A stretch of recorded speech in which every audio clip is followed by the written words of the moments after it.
Good morning students. हम relation and function chapter कर रहे थे, उसकी मिसलेनियस एक्सरसाइज आज स्टार्ट करनी थी। तो चलिए करते हैं। फर्स्ट क्वेश्चन है the function F is defined by, ये गिवन है। Relation G X defined by, ये गिवन है।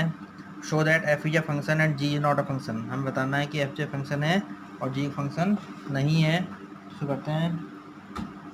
तो एफ एक्स की वैल्यू जो है वो एक्स स्क्वायर है जब 0 और 3 के बीच में एक्स लाई करेगा, और 3x है जब 3 और 10 के बीच में लाई करेगा। तो यहाँ पे देखेंगे हम, और तो पहले हमें बताना है कि एफ जो है वो फंक्शन है। चलिए करते हैं। यहाँ लिख देंगे सेंस एक्स स्क्वायर की वैल्यू कब लाई करेगी, इसके बीच में। एक्स स्क्वायर की वैल्यू होगी इनके बीच में। Since F X equal to हो जाएगा एक्स स्क्वायर वेल डिफाइंड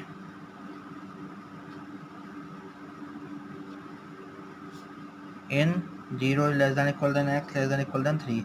इसके बीच में जो डिफाइंड है वो कितना है, एक्स स्क्वायर है। और एफ एक्स की वैल्यू जो है वो क्या है, 3 है। ये जो is well defined in interval 3 less than equal than x less than equal than 10। तो यहाँ पे जो 3 है वो इसमें भी हो रहा है, लाई कर रहा है, और इसमें भी लाई कर रहा है। तो हम दोनों के लिए फाइन करेंगे। तो यहाँ पे लिखेंगे एट, पहले x3 के लिए X equal to 3। F X की वैल्यू इसमें लाई कर रहा है। एफ एक्स की वैल्यू क्या हो जाएगी, एक्स स्क्वायर। तो यहाँ पे f3 फाइंड कर लेंगे। 3 का स्क्वायर कितना हो गया, 9। अब देखिए यहाँ पे जो है 3 है, इस इंटरवल में लाई कर रहा है। तो यहाँ पे f3 की वैल्यू क्या हो जाएगी,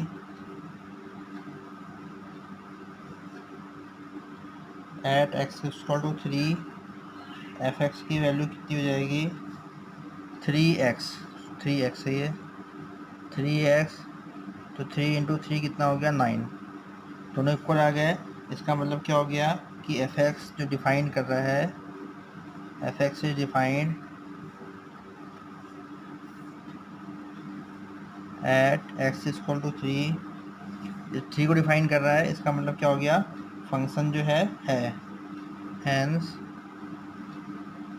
एफ इज अ फंक्शन। दोनों को डिफाइन कर रहा है, इसलिए फंक्शन हो गया। अब जी एक्स को देखते हैं। जी एक्स में 2 जो है इसके बीच में लाई कर रहा है, 2 इसके बीच में लाई कर रहा है, तो दोनों के लिए फाइन कर लेंगे।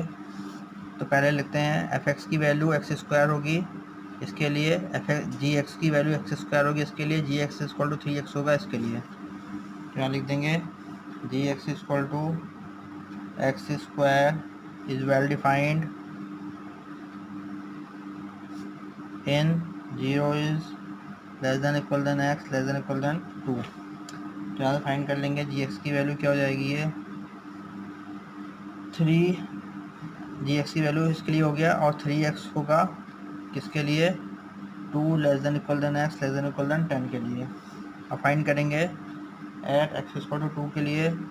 जी एक्स की वैल्यू क्या हो जाएगी, एक्स स्क्वायर लेंगे, तो 2 का स्क्वायर कितना हो गया, 4। दोबारा से फाइंड करेंगे एक्स इक्वल टू 2 के लिए। जी एक्स की वैल्यू सी वैल्यू क्या है, 3x। 3 इंटू कितना आ जाएगा, 2, कितना हो गया, 6। दोनों इक्वल हो गए, नहीं है। Therefore G X is not defined at x equal to 2, hence g is not a function। g जो एक फंक्शन नहीं है। सेकंड क्वेश्चन देखते हैं।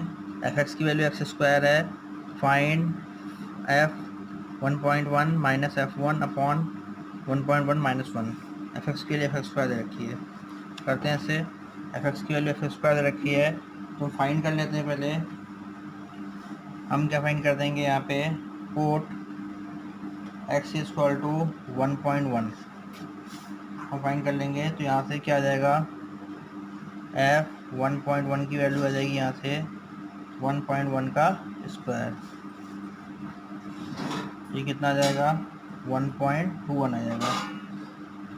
अब f1 फाइंड कर लेते हैं दोबारा से, f1 फाइंड कर लेते हैं। f1 की वैल्यू क्या आ जाएगा, 1 का स्क्वायर कितना हो जाएगा 1। अब इसमें पुट कर देते हैं जो फाइंड करना है, f1.1 minus f1 upon 1.1 minus 1, इसकी वैल्यू कितनी 1.21 माइनस इसकी वैल्यू है 1 अपॉन 1.1 माइनस 1, इसमें माइनस कर देंगे कितना आ गया 0.21 अपॉन माइनस करेंगे 0.1, ये हट गया 21/10 यानी कि 2.1 आंसर आ गया। थर्ड क्वेश्चन देखते हैं। थर्ड क्वेश्चन है कि find a domain of the function. इसका डोमेन फाइंड करना है, इसका हमें डोमेन फाइंड करना है। याद रखना है कि अगर कोई भी फंक्शन डिफाइंड होगा तो कभी भी जो डिनोमिनेटर जीरो के इक्वल नहीं होना चाहिए। तो सबसे पहले यहाँ लिखेंगे हम for function to be defined, for function to be defined जो डिनोमिनेटर है X square minus 8x plus 12 ये जीरो के इक्वल कभी नहीं होना चाहिए। इसे फैक्टर कर देंगे तो X square minus 6x minus 2x plus 12 does not equal to zero. X common ले लिया, x minus 6 minus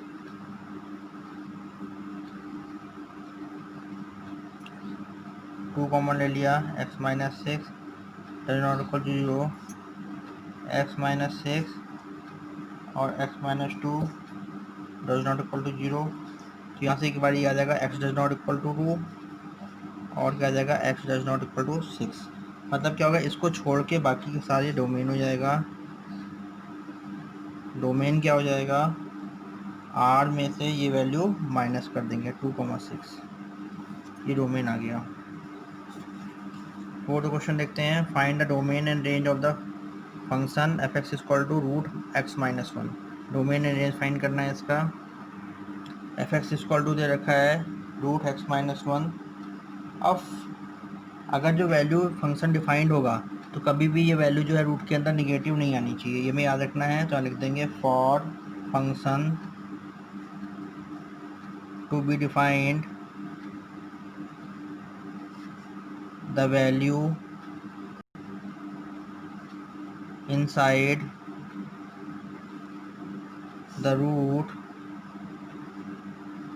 should be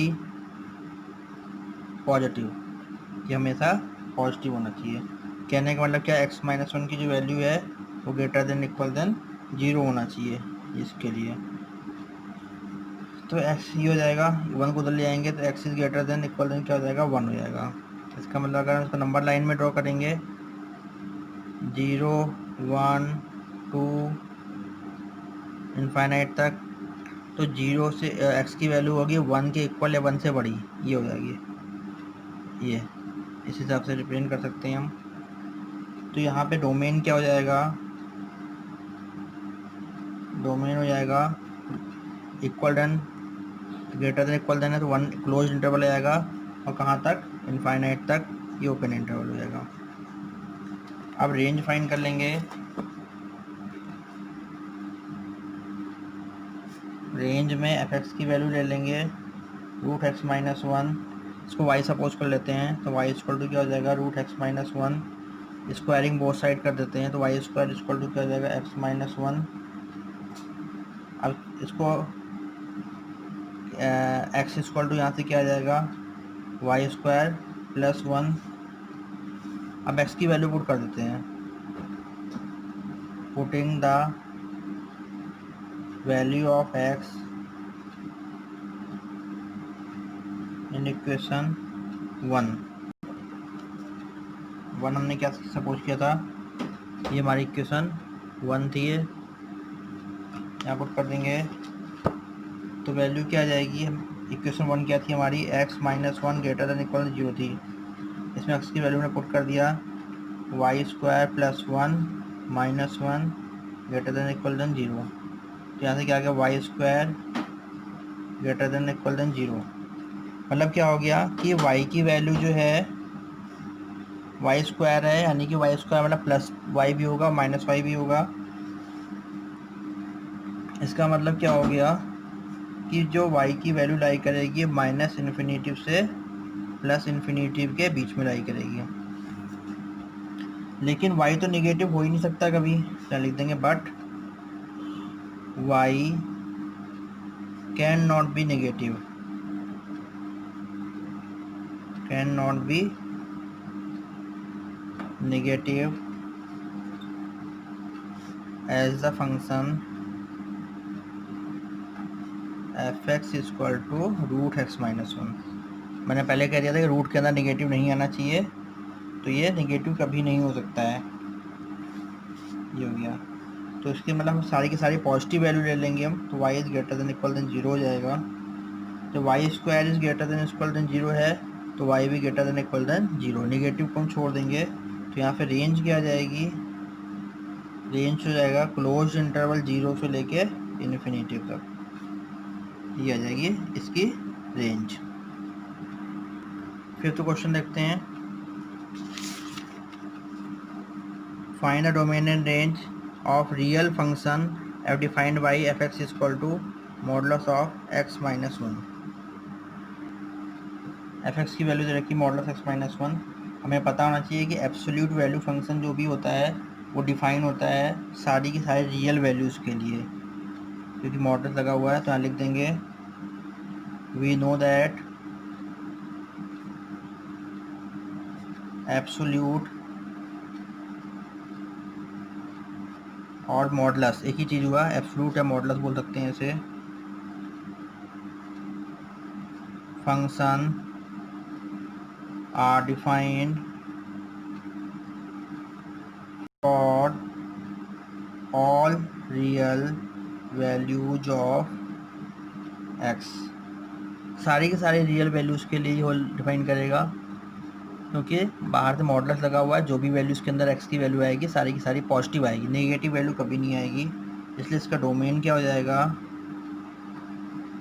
domain हो जाएगा आर, और रेंज क्या हो जाएगा, यानी कि नाउ एफ एक्स की वैल्यू जो है मॉडुलस ऑफ ये है, ये जो वैल्यू है नॉन नेगेटिव के लिए एग्जिस्ट करेगी, कैन एग्जिस्ट